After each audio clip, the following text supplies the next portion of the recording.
Sir, शरीर अभी भी गर्म है। शायद थोड़ी देर पहले मौत हुई है और उसके गर्दन पे रस्सी का निशान है। लगता है गला घोट के मारा गया है और इसके पास कोई ऐसी चीज है नहीं जिससे पता चल सके कि यह है कौन। वैसे अभिजीत, तुम तो जानते नहीं हो ना इस आदमी को। मैंने आपसे पहले भी कहा ना सर कि मैंने पहली बार देखा इस आदमी को। हाँ, पहली बार देखा है, वो भी उसकी लाश को, है ना? जी। और वो भी तुम्हारी ही गाड़ी में। जी हाँ, गाड़ी तो मेरी ही है, लेकिन सर मैंने कहा ना कि मुझे पता नहीं चला सर ये लाश अंदर कैसे आ गई। है ना, बड़ी अजीब बात है कि अभिजीत की गाड़ी की पिछली सीट पर एक लाश थी और अभिजीत को दिखाई नहीं पड़ी। मैंने ध्यान नहीं दिया सर। और तुमने बताया कि जब तुमने गाड़ी होटल में पार्क की थी तब तो इलाज गाड़ी में नहीं थी। सर अगर उस वक्त पता चल जाता तो मैं आप लोगों को उसी समय फोन कर देता। हाँ।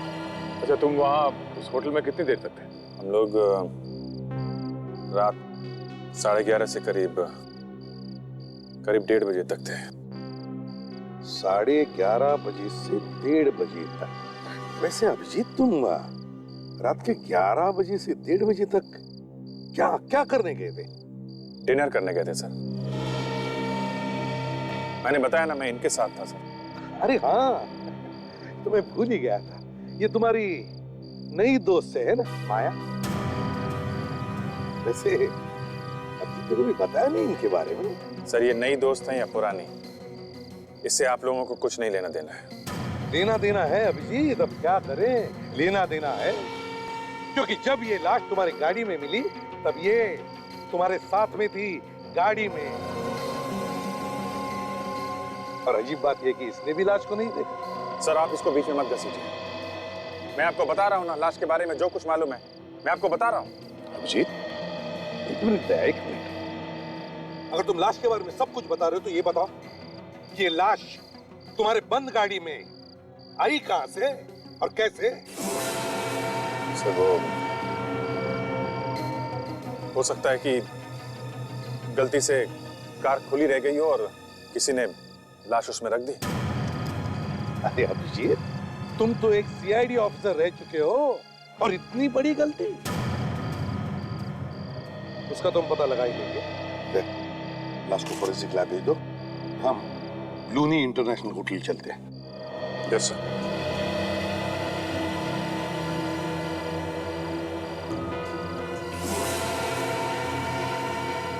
चलो गए।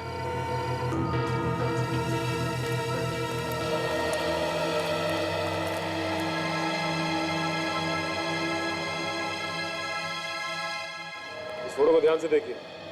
बताइए, इस आदमी को आपने कहीं देखा है? आप में से किसी ने? ध्यान से देखिए। नहीं सर।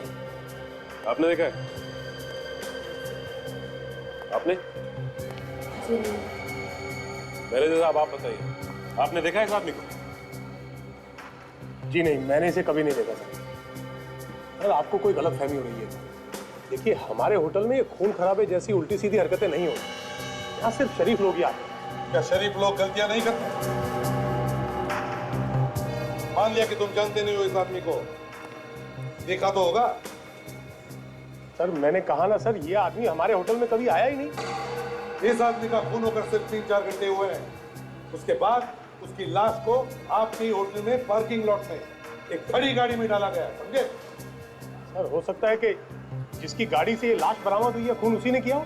जितना पूछा है ना उतना ही जवाब दो, समझे? ज्यादा दिमाग चलाने की जरूरत नहीं है। लाश आपके होटल के पार्किंग लॉट में मिली है, आपके होटल के। सर ये भी तो हो सकता है कि ये आदमी होटल तक पहुंचा ही ना हो, जैसे किसी ने बाहर ही मार दिया। हो सकता है। चलिए हमारे साथ दिखाइए हमें तुम्हारे होटल का पार्किंग लॉट। भाई साहब, इस पार्किंग लॉट के सिक्योरिटी गार्ड आप ही हैं? जी सर। इस फोटो को देख के बताओ कि इस आदमी को तुमने यहाँ आते जाते देखा है क्या? नहीं सर। ध्यान से देखो, अभी 3-4 घंटे पहले ये आदमी यहाँ पर था। नहीं साहब, ये आदमी चल के तो अंदर नहीं आया, गाड़ी में आया होगा तो कह नहीं सकता। सर अगर ये आदमी गाड़ी में यहाँ पे आया होगा तो उसकी गाड़ी पार्किंग लॉट में ही होगी सर। हाँ, बिल्कुल। काम करो, पार्किंग लॉट में जितनी भी गाड़ियां हैं पता लगाओ क्या ये सारी गाड़ियां इस होटल के गेस्ट की है क्या। सर मुझसे पूछिए ना, मैं बताता हूँ सर।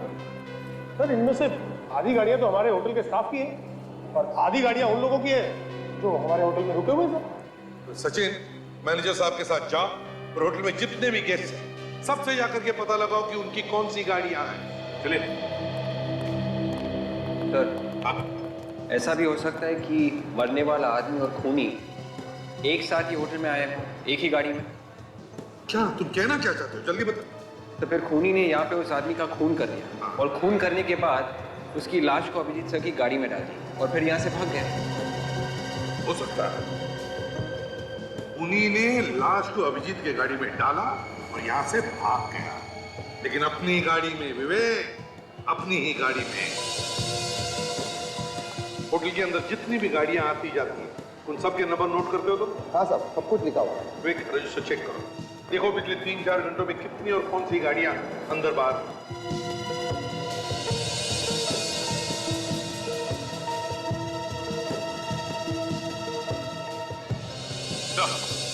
हाँ सचिन। सर पार्किंग लॉट में जितनी भी गाड़ियां हैं उनके बारे में पता किया सर। कोई भी गाड़ी ऐसी नहीं है जो लावारिस हो सके। कोई भी गाड़ी लावारिस नहीं। तो ये बात थोड़ी अजीब है सर। ये गाड़ी ZZAAD 409 9:55 को होटल से बाहर गई है, मगर होटल के अंदर कितने बजे आई है ये लिखा ही नहीं। इधर आओ। गाड़ी का बाहर जाने का टाइम लिखा है मगर अंदर आने का क्यों नहीं? इसका एक ही मतलब हो सकता है कि तुम ड्यूटी पर नहीं थे। नहीं साहब, ऐसा नहीं हो सकता। तो फिर ये कैसे हुआ? जब से मैं ड्यूटी पे आया हूँ तब से लेकर अब तक एक पल के लिए भी नहीं लाऊं साहब, कसम से।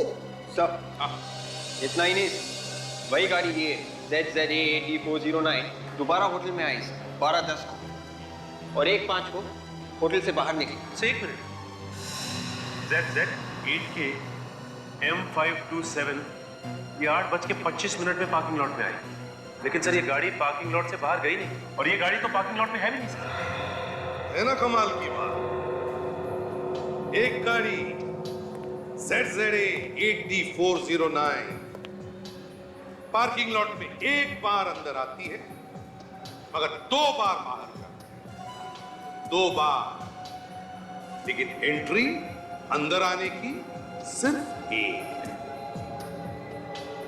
तो फिर ये दूसरी गाड़ी ZZ8K M527 ये गाड़ी एक बार अंदर आती है मगर बाहर जाती ही नहीं, गायब। कैसे?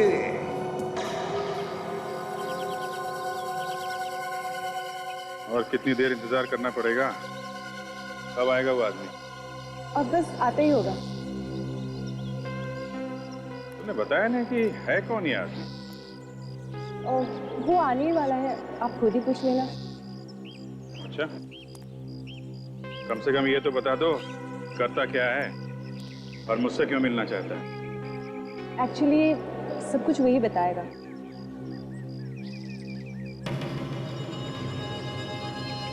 क्या हुआ? वही सरदर्द।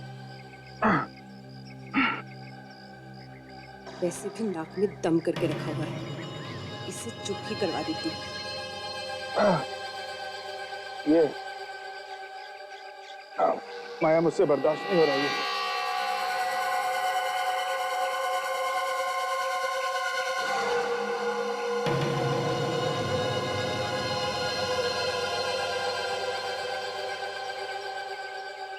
ये लीजिए, ये दवाई ले लीजिए, ठीक हो जाएगा।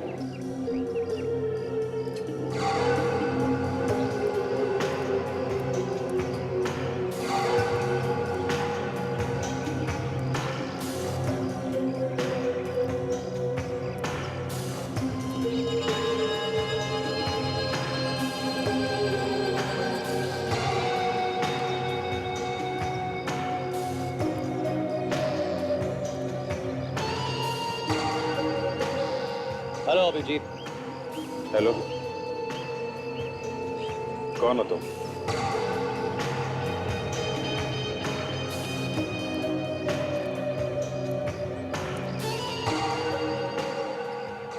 पूछताछ की आदत जाएगी नहीं तुम्हारी। हाय, अमित नाम है मेरा। अमित, क्या बात है? क्यों मिलना चाहते हो मुझसे तुम? माया ने मुझे बताया कि पिछले दिनों तुम्हारे साथ क्या हुआ। सुनकर बहुत तकलीफ हुई। सालों की सीआईडी की वफादारी काम नहीं आई तुम्हारी। उन्हीं लोगों ने तुम पर शक किया जिन पर तुमने सबसे ज्यादा भरोसा किया। माया, मैंने तुम्हें दोस्त होने के नाते ये सब बताया, पर तुम सारी दुनिया में ढिंडोरा पीट रही हो, हैं? अभिजीत, ये मेरे भाई हैं। आप इन पे पूरा भरोसा कर सकते हैं। ये सिर्फ आपकी मदद करना चाहते हैं। हाँ अभिजीत, मेरे पास तुम्हारे लिए एक बहुत बड़ी ऑफर है। ऑफर? मैं कुछ समझा नहीं। एक ऐसा ऑफर जिसमें तुम उन सीआईडी के सभी लोगों से बदला ले सकते हो जिन्होंने तुम्हारा भरोसा तोड़ा है। पर तुम्हें मेरी इतनी चिंता क्यों है, हा? तुम क्यों कर रहे हो ये सब मेरे लिए? मैं कुछ नहीं करने वाला। करना सब कुछ तुम्हें ही होगा अभिजीत। मैं तो केवल तुम्हें ऑफर दे रहा हूं, और वो भी इसलिए अभिजीत क्योंकि तुम मेरी बहन के दोस्त हो। वरना राह चलते लोगों की मदद करना मेरी आदत नहीं है। हाँ अभिजीत, ये बहुत ही अच्छा मौका है। प्लीज ना मत कहना।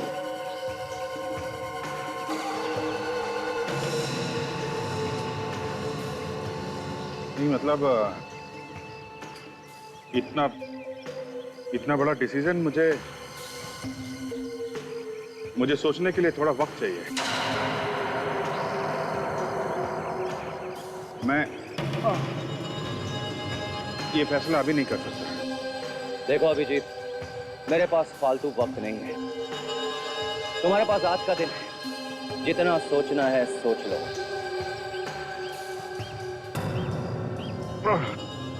ओ माँ, चलिए, मेरा सरदर्द बहुत बढ़ रहा है। मुझे थोड़ा आराम चाहिए। मैं अभी जाता हूँ। अभिजीत, यहाँ पास में एक जगह है, आप आराम कर सकते हैं। चलिए, मैं आपको लेके चलती हूँ। मैंने तुम्हें कहा था ना अभिजीत के ऊपर नजर रखने के लिए, हाँ? उसे कोई भी जरूरत हो तो मुझे बताना।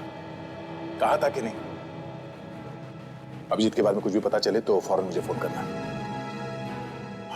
हाँ, मैं जानता वो ठीक है, मगर आजकल काफी परेशान रहता है। पता नहीं क्या कर बैठेगा। मैं तुम्हें बाद में फोन करता हूँ। क्या हुआ, क्या पता चला? नहीं सर, खोए हुए लोगों की लिस्ट में तो नहीं है। सर, मैंने पुलिस स्टेशन से पता कर लिया। इन 24 घंटों के अंदर किसी के भी लापता होने की कोई रिपोर्ट नहीं निकलेगी। और सर, हमारे रिकॉर्ड के सारे क्रिमिनल्स के साथ उसके उंगलियों के निशान मिलाकर देखें, ये उसमें भी नहीं है सर। नहीं है।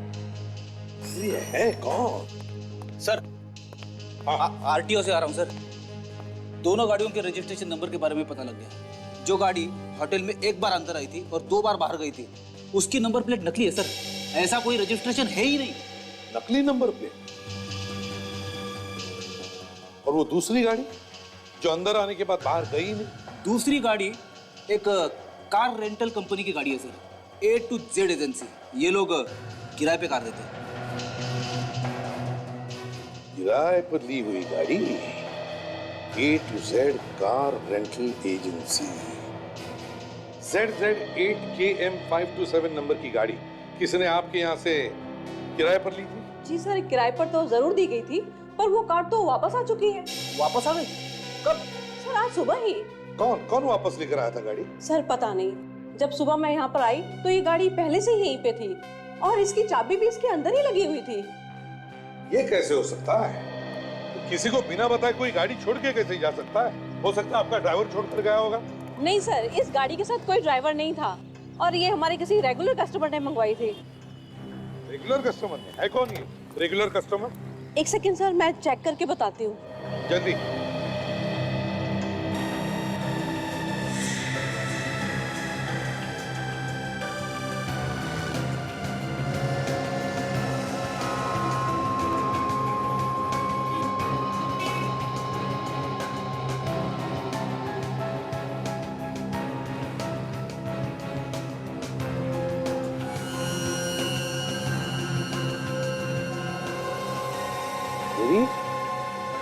ये देखो, गम जैसे लग रहा है। लगता है किसी ने असली नंबर प्लेट पर नकली नंबर प्लेट चिपकाई है। ये वही गाड़ी है सर जो एक बार अंदर आई और 2 बार बाहर गई। ये गाड़ी पहले असली नंबर प्लेट से होटल के अंदर आई, फिर वहां पर असली नंबर प्लेट के ऊपर नकली नंबर प्लेट चिपकाई गई, फिर ये गाड़ी बाहर गई, अंदर आई और दोबारा बाहर गई नकली नंबर प्लेट के साथ। सर? हाँ सर, ये कार एक होटल से मंगवाई गई थी, होटल ब्लूनी इंटरनेशनल। देखिए सर। होटल ब्लूनी इंटरनेशनल? जी। मेरी तो वही होटल है ना, ब्लूनी इंटरनेशनल, जहां पर अभिजीत की गाड़ी में लाश डाली गई। Yes sir. किसने बुकिंग की थी इस गाड़ी? सर पता नहीं, यहाँ नाम पता तो कुछ नहीं लिखा, पर सर ब्लूनी इंटरनेशनल से इतनी गाड़ियों की बुकिंग होती है कि हम फोन पे ही गाड़ियाँ बुक कर देते हैं, कोई नाम पता नहीं पूछता। दया को फोन करो और कहो कि वो होटल ब्लूनी इंटरनेशनल जाए और पूछताछ करे इस गाड़ी के बारे में। हमें पता चला कि 10 तारीख को A to Z कंपनी से यहाँ पे एक गाड़ी भेजी गई थी। हमें ये पता करना है कि ये गाड़ी किसके लिए मंगवाई गई थी और उस आदमी का नाम क्या है, जरा चेक करके बताओ। जी सर।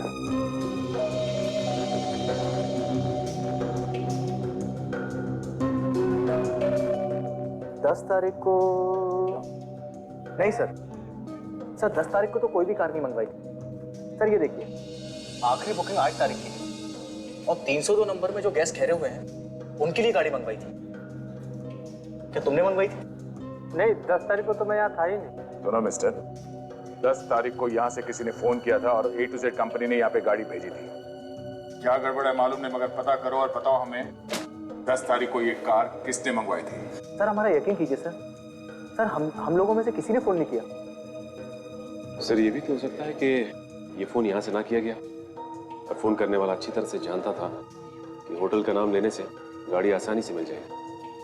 सचिन, वो जो कोई भी है किसी होटल का है। सर एक मिनट सर। सर याद आया, उस दिन A to Z कंपनी के ड्राइवर को मैंने होटल में आते हुए देखा था, लेकिन महेश ने उसे बाहर ही रोक लिया। महेश? कौन है ये महेश? महेश इसी होटल में काम करता है, पहले ट्रेवल डेस्क पे हमारे साथ ही था। इसका मतलब ये सारे के सारे नंबर उसके पास होंगे और वो कभी भी आसानी से गाड़ी बुक करवा सकता है। जी सर। सूरत महेश है कहाँ? आज तो महेश आया नहीं है, मैनेजर साहब उसे सुबह से ढूंढ रहे हैं, फोन भी नहीं उठा रहा। सचिन, लगता है यही वो आदमी जिसे हम ढूंढ रहे हैं। इसका घर का एड्रेस बताना। यार सारुण के, इस आदमी को पहचानना मुश्किल हो गया है, कहीं से भी कुछ भी पता नहीं चल रहा है। हम किस लिए बॉस? हम मदद करेंगे ना। वो कैसे? एक मिनट, ये इस आदमी के चेहरे को जरा गौर से देखो। बॉस, मुझे लगता है इसने मरने से कुछ वक्त पहले ही शेव की, और ये देखो, इस शेव की वजह से ही इसके चेहरे पर ये कट भी लगा हुआ है। इसमें कौन सी बड़ी बात है डॉक्टर साहब? इसने पुरानी ब्लेड से दाढ़ी की होगी। नहीं ब्रेडी, बात पुरानी ब्लेड की नहीं है। बॉस जरा गौर से देखो इसके चेहरे को। दाढ़ी के नीचे की स्किन चेहरे की बाकी की स्किन से ज्यादा गोरी है। तो बहुत दिनों बाद इसने दाढ़ी की है। और एक बात, ये जरा देखो इसके नाक पर ये दोनों तरफ निशान। सड़की तो चश्मा पहनने की वजह से हुए निशान। एग्जैक्टली, पूरे वक्त चश्मा लगाने से इंसान की नाक पर निशान बन जाते हैं ऐसे। तो देखो, इसकी नाक पर भी ऐसे निशान है। और इतना नहीं, इसकी आंख में प्रॉब्लम है। हाँ सर, इसकी आंखों में से हमें वो केमिकल मिला है जो कॉन्टैक्ट लेंसेज पहनते और निकालते वक्त इस्तेमाल किया जाता है। एक बात और बॉस, इस आदमी के गालों पर से मुझे कुछ चिपचिपा गम जैसा मिला है। देखो अभी भी लगा हुआ। हाँ समझे, गम तो है। इसने अपनी असली दाढ़ी निकालकर नकली दाढ़ी चिपकाई, चश्मा निकालकर कॉन्टैक्ट लेंसेज लगाए। क्यों? क्या जरूरत पड़ी इसे अपना हुलिया बदलने की?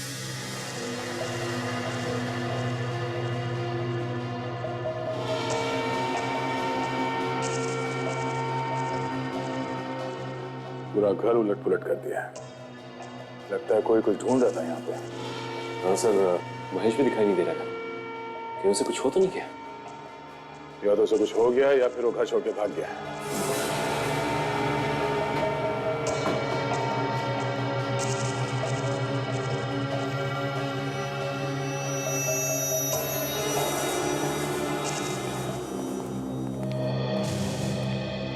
अब जरा ध्यान से देखिए इन फोटोग्राफ्स को, गौर से देखिए और बताइए, क्या यह आदमी यहां आपकी होटल में किसी कमरे में ठहरा था? देखिए जरा ध्यान से। हाँ सर, मैंने इसे यहाँ देखा है।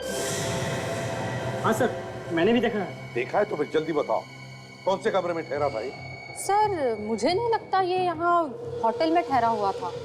मैंने इसे लॉबी में घूमते हुए देखा है। पूरे यकीन के साथ कह सकती हो? हाँ सर, क्योंकि इसने यहाँ पर कोई भी कमरा बुक नहीं करवाया था। क्या फिर और कुछ याद आता है इस आदमी के बारे में? इसने रिसेप्शन से फोन किया था। किसे किसे फोन किया था? आई थिंक वो अखाज एयरलाइंस में फोन किया था। क्या बात कर रहा था वो, कुछ सुना तुमने? सर, ये पूछ रहा था कि 4:30 बजे की दिल्ली की फ्लाइट टाइम पर है या नहीं। दिल्ली की 4:30 बजे की फ्लाइट टाइम पर है क्या नहीं? अखाज एयरलाइंस।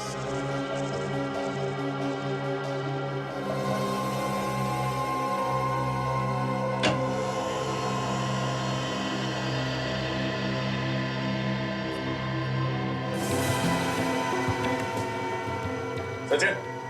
हाँ सर, जरा सो पकड़ो।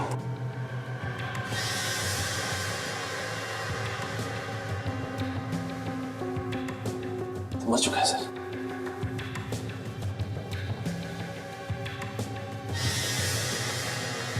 इतने सारे पैसे ये खूनी से मार के गया, लेकिन ये पैसे लेके नहीं गया। इसका मतलब वो कुछ ढूंढने आया था, चोरी करने। ये देखिए, इसका लाइसेंस है। ये महेश ही है। तो वो ढूंढने क्या आया होगा यहाँ पे? तो हो सकता है महेश ने जो छुपाया हो वो खूनी को मिला ही ना हो। एक काम करते हैं, हम भी इस घर की तलाशी लेते हैं। शायद हमें वो चीज मिल जाए जो उस खूनी को नहीं मिली।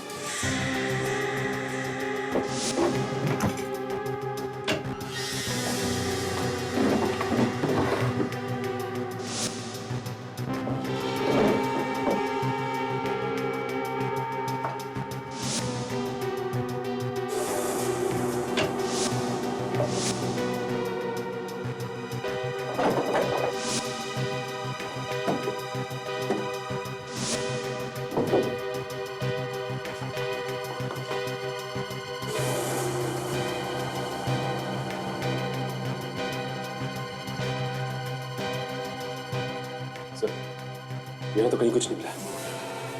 ये देखो, इतनी पुरानी रुई।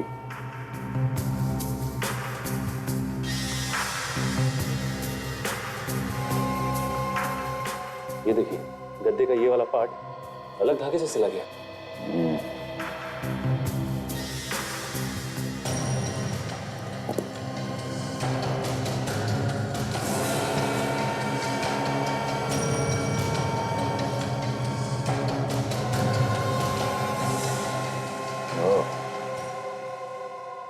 कमरा नंबर 225, होटल ब्लूनी इंटरनेशनल। आकाश एयरलाइंस से 10 जनवरी को दिल्ली जाने वाली फ्लाइट से ऐसे कितने पैसेंजर्स थे जिन्होंने अपनी टिकट बुक की थी पर फ्लाइट में नहीं गए? सर, एक मिनट चेक करके बताती हूँ।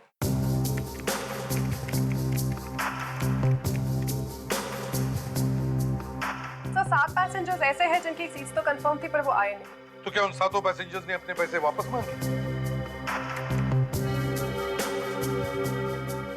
नहीं सर, सिर्फ 4 लोग ऐसे थे जिन्होंने पैसे वापस मांगे हैं और फ्लाइट से थोड़ी ही देर पहले अपनी टिकट्स कैंसिल करवा दी। और बाकी 3 उन्होंने क्या किया?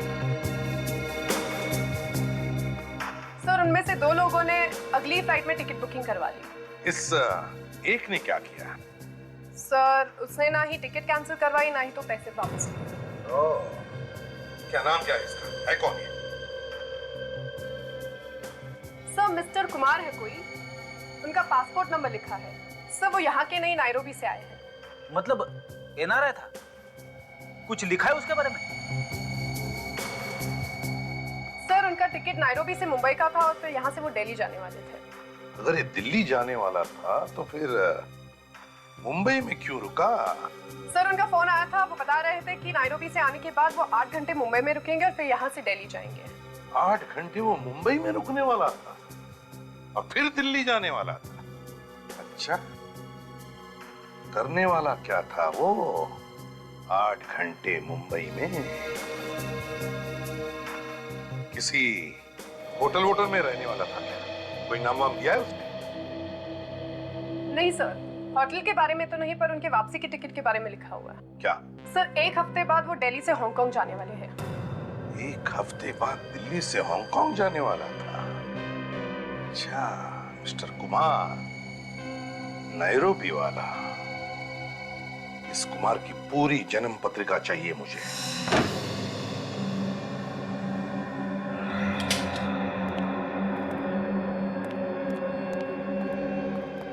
तेरी चाबी महेश के घर से मिली है तो जरूर कुछ ना कुछ गड़बड़ होगा। देखते हैं ऐसा क्या है इस कमरे में जिसकी वजह से महेश ने अपनी जान दे दी।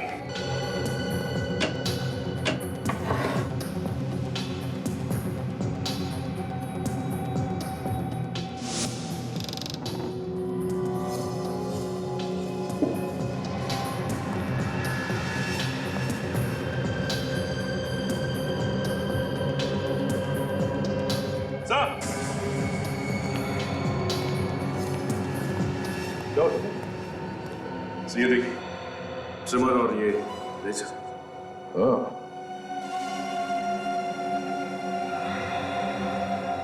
मतलब यहाँ पे कोई तो था जिसने शेविंग भी की है और ये ट्रिमर भी इस्तेमाल किया है। आप तो कह रहे थे कि यहाँ पे ये कमरा किसी को दिया नहीं गया? हाँ, ये क्या है? सच सच बताइए, कौन था यहाँ पे? सर मेरा यकीन कीजिए, मैं आपसे सच क्यों छुपाऊंगी। ये कमरा रिजर्व है। ये कमरा तो हम बिना पूछे किसी को नहीं देते, ना ही दे सकते हैं। जब तक हम मैनेजर साहब और मालिक से नहीं पूछते, हम ये कमरा किसी को नहीं देते। तुम्हारे मैनेजर को बुलाओ जरा। सर वो कुछ जरूरी काम से बाहर गए हैं, कल ही आएंगे और उनका फोन भी बंद है। लगता है ये मैनेजर और महेश मिले हुए हैं आपस में। अच्छा, महेश ये जानता था कि कमरा रिजर्व है और हमेशा बंद रहता है? हाँ सर, लेकिन ये तो होटल में सभी जानते हैं। और इस होटल के मालिक मिस्टर सम्राट, वो कहाँ हैं? उनसे बात कर सकते हैं? सर सम्राट सर तो पनवेल में हैं। कल रात उनके इकलौते बेटे ब्लूनी पर हमला हुआ था। वो हॉस्पिटल में है और उसकी हालत बहुत खराब है। वो आईसीयू में है। ब्लूनी पे भी हमला हुआ? कैसे? अच्छा, तो कुमार पैसे लेता था खून करने के लिए? Contract killer? हाँ सर, नायरोबी पुलिस ने पक्की खबर दी है सर कि कुमार एक बहुत ही पहुंचा हुआ सुपारी किलर था सर। वो कभी भी कहीं पे भी कोई भी सबूत नहीं छोड़ता था, इसलिए वो आज तक गिरफ्तार नहीं किया जा सका था। सर, नैरोबी का कॉन्ट्रैक्ट किलर यहाँ मुंबई में क्या करने आया होगा, और वो भी सिर्फ 8 घंटे के लिए? किसी को मारने के लिए आया होगा वो फ्रेडी। अगर नसीब खराब, खुद ही मारा गया। पर सर कुमार अपनी असली दाढ़ी मूंछ और चश्मा निकाल के नकली दाढ़ी मूंछ और कॉन्टैक्ट लेंसेज क्यों पहनेगा? उसे तो यहाँ पे कोई पहचानता नहीं होगा। विवेक, उसने अपनी दाढ़ी मूछें हटाकर कॉन्टैक्ट लेंस इसलिए लगाया होगा कि खून करते वक्त अगर उसे कोई देख ले तो उसे पहचान न ले उसके असली रूप में। और फिर उसने ये भी प्लान किया होगा कि खून करने के बाद वो दिल्ली चला जाएगा अपने असली रूप में। असली रूप में मतलब नकली दाढ़ी और मूछें लगाकर, चश्मा लगाकर। और फिर ये भी सोचा होगा कि जब 7-8 दिनों बाद उसकी दाढ़ी मूछें उगेगी तो हांगकांग चला जाएगा अपने असली रूप में। इतनी प्लानिंग के साथ आया है तो किसी बड़े काम के लिए आया होगा सर। हाँ, कोई बड़े काम के लिए ही आया होगा वो। पर सर उस रात तो शहर में ऐसा कोई भी हादसा नहीं हुआ और ना ही किसी बड़े आदमी पर कोई हमला। हो सकता है कुमार अपनी शिकार करने से पहले ही खुद शिकार बन गया। पर सर ये कुमार किस पर हमला करने वाला था ये बात अभी तक पता नहीं चली है सर। वो भी पता चल जाएगा विवेक, वो भी पता चल जाएगा। सर घूम फिर कर हम वहीं पर आ गए हैं। देखा जी, इसी चक्कर में एक बात तो पता चली गई सर। क्या पता चल गया? यही कि उस रात एक बड़े आदमी पर हमला तो हुआ था सर, लेकिन मुंबई में नहीं, मुंबई से थोड़ी दूर पनवेल में। पनवेल में? किस पर हुआ हमला? ब्लूनी पर सर। ये होटल ब्लूनी इंटरनेशनल के मालिक सम्राट का बेटा है। होटल ब्लूनी इंटरनेशनल? हाँ सर, और ये हमारा नहीं है, आईसीयू में एडमिट है सर, और इसकी हालत काफी नाजुक है। पनवेल में इंटरनेशनल एयरपोर्ट से 1 घंटे की दूरी पर? मतलब कुमार का प्लान था कि खून करके सीधे एयरपोर्ट चले जाए। ये ब्लूनी पनवेल में कर क्या रहा था? पनवेल में कर क्या रहा था? और फिर सब कुछ इस होटल ब्लूनी इंटरनेशनल से ही क्यों जुड़ा हुआ है? हॉस्पिटल में चलना होगा। मेरा बेटा अभी तक होश में नहीं आया है। आप लोग क्या कर रहे हैं डॉक्टर? मिस्टर सम्राट, हम लोग अपनी तरफ से पूरी कोशिश कर रहे हैं डॉक्टर प्रकाश, लेकिन हमें कोई रिस्पांस नहीं मिल रहा है। डॉक्टर ब्लूनी मेरा इकलौता बेटा है, प्लीज किसी भी कीमत पर बचाइए उसे। देखिए मिस्टर सम्राट, हम लोग जो जो कर सकते हैं वो कर रहे हैं। बी पेशेंस, धीरज रखिए, सब ठीक हो जाएगा। Okay, B patience. डॉक्टर विद्या, गायनेकोलॉजी वार्ड में आपकी सख्त जरूरत है। क्या पता चला मैनेजर के बारे में? सर अब तक तो कुछ नहीं, लेकिन फ्रेडी और काजल पता लगाने गए हैं सर। डॉक्टर प्रकाश, सम्राट जी, आपकी कैजुअल्टी वार्ड में सख्त जरूरत है। मैं एसीपी प्रद्युमन सीआईडी से। सीआईडी जी, कहिए। सम्राट जी, हमें पता चला है कि आपके बेटे पर जो हमला हुआ वो किसी ने सुपारी दी थी, कॉन्ट्रैक्ट दिया था आपके बेटे का खून करने के लिए। कॉन्ट्रैक्ट के लिए? जी हाँ, इतना ही नहीं, वो खूनी, वो किलर आप ही के होटल में ठहरा था, कमरा नंबर 225। क्या कह रहे हैं? मुझे कुछ समझ नहीं आ रहा। एक ही आदमी था जो सब समझा सकता था, महेश, और अब उसका भी खून हो गया। महेश का खून हो गया है? जी हाँ, इसका मतलब तो यही है कि कोई और भी है जो इन सब के बारे में जानता है। शायद आपका मैनेजर। मेरा मैनेजर? वो भी लापता है। खैर सम्राट जी, आपके बेटे ब्लूनी की किसी के साथ कोई दुश्मनी, कोई झगड़ा वगड़ा? नहीं सर, मेरा बेटा तो बहुत ही खुशमिजाज है, उसकी किसी से कोई दुश्मनी नहीं है। तो फिर आपका कोई ऐसा दुश्मन जो आपके बेटे को मार के आपसे बदला लेना चाहता हो? देखिए सर, मैं बिजनेसमैन हूँ, मेरे कई बिजनेस राइवल्स हैं, लेकिन इतनी घटिया हरकत कोई नहीं कर सकता सर, कोई भी नहीं। वैसे ब्लूनी पनवेल क्यों गया था, कुछ पता है आपको? सर वहां पे वो अपनी एक फ्रेंड आशिया से मिलने गया था। अपनी फ्रेंड आशिया से मिलने? सम्राट सर, आपके बेटे की तबीयत ज्यादा खराब हो गई, डॉक्टर साहब बुला रहे, चलिए। ब्लूनी हो गया?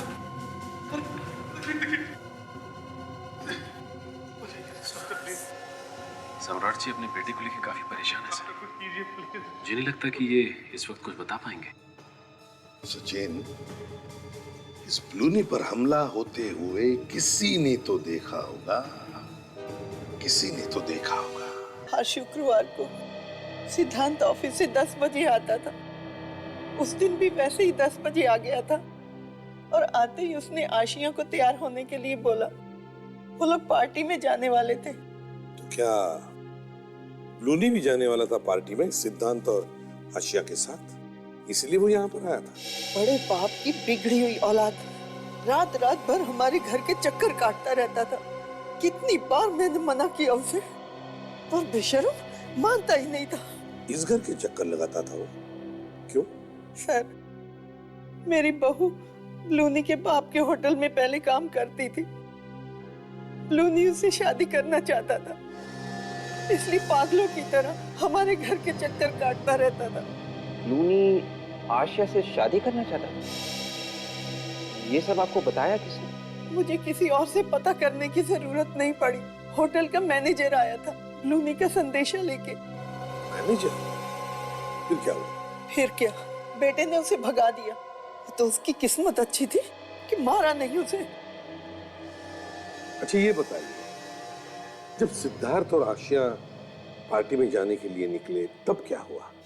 होना क्या था, मैं ऊपर सोने के लिए जा रही थी, इतने में बाहर से कोई आवाज आई। कैसी आवाज? 2 पटाखे फूटने जैसी आवाज। उसके तुरंत बाद एक लड़के की चीखने की आवाज आई। वो ब्लूनी की आवाज थी। मार दूंगा तुझे, मार दूंगा कह के चिल्ला रहा था। और फिर तीसरे पटाखे की आवाज। मतलब 3-3 गोलियां चली उस रात? हाँ। मैं जब दौड़ के नीचे गई तो वहां देखा ब्लूनी खून से लथपथ तड़प रहा था और मेरा बेटा सिद्धांत और बहू दम तोड़ चुके थे। खत्म हो गया था, खत्म हो गया था। अच्छा ये बताइए, जिस आदमी ने गोलियां चलाई थी वो आपको दिखाई नहीं दिया? आपको किस पर शक है? मुझे मालूम है कौन है वो।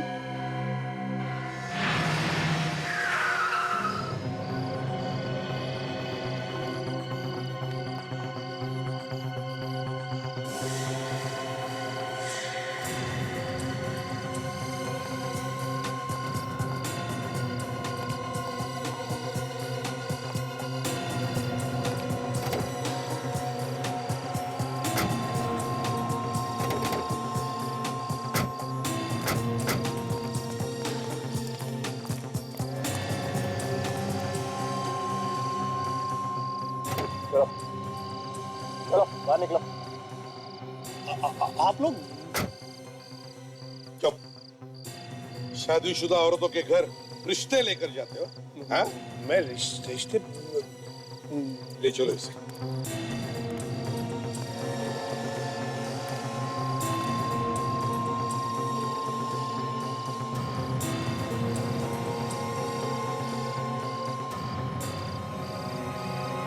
तुम्हें क्या लगा बच जाओगे?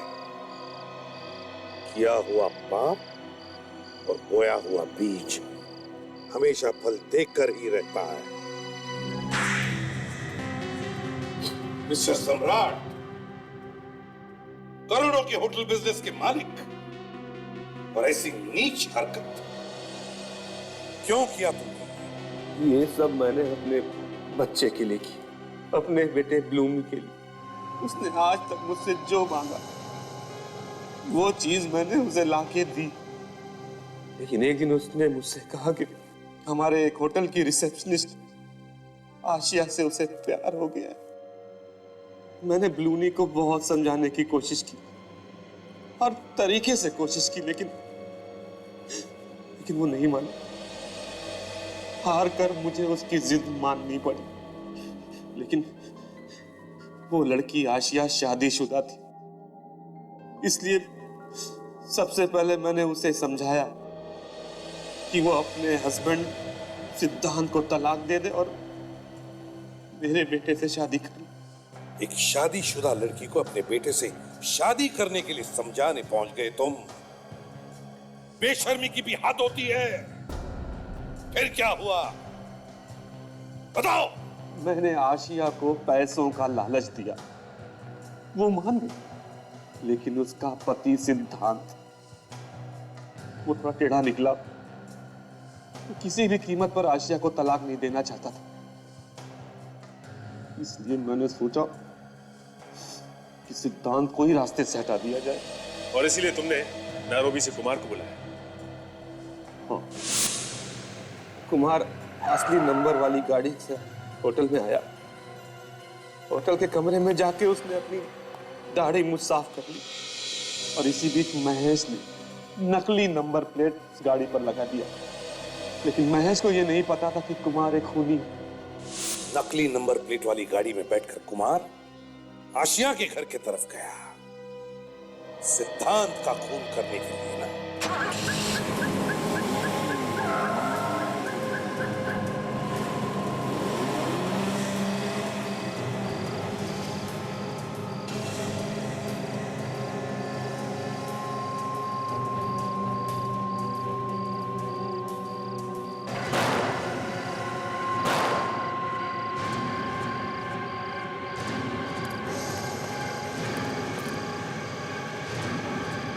क्या हुआ? क्या हुआ? रुक!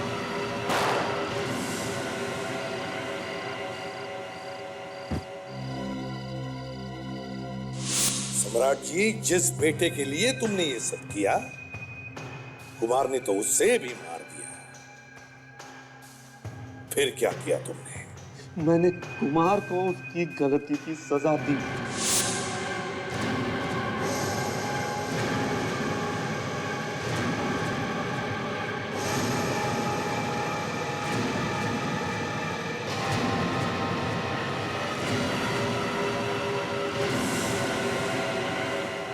महेश तो तुम्हारा ही आदमी था, फिर उसे क्यों मारा? वो जरूरत से ज्यादा जान गया था। अपने बेटे के प्यार में अंधे होकर तुमने 3-3 खून किए। उसके बदले में क्या मिला तुम्हें? खो दिया ना अपने ही बेटे को। फांसी से भी बढ़कर सजा मिली है तुम्हें। अब जिंदगी भर जेल में सड़ते रहना उसी बेटे की याद में।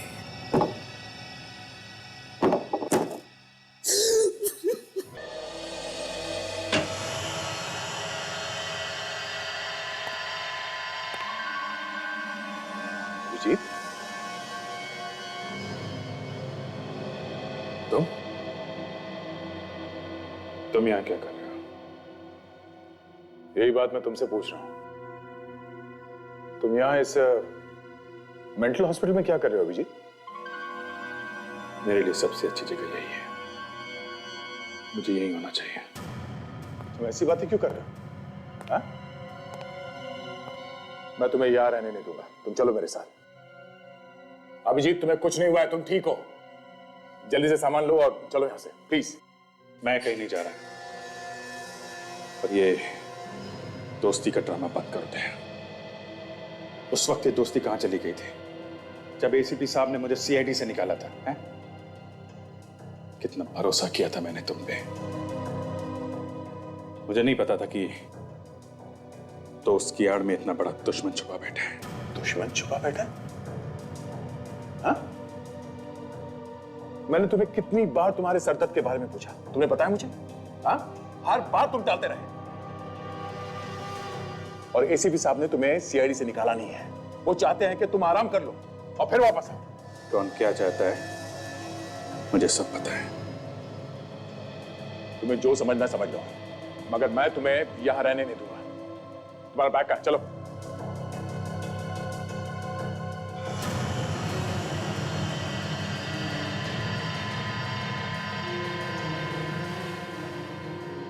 मेरी जिंदगी में दखलंदाजी करना बंद करो दया। अपने काम से काम रखो, समझे? चले जाओ यहां से।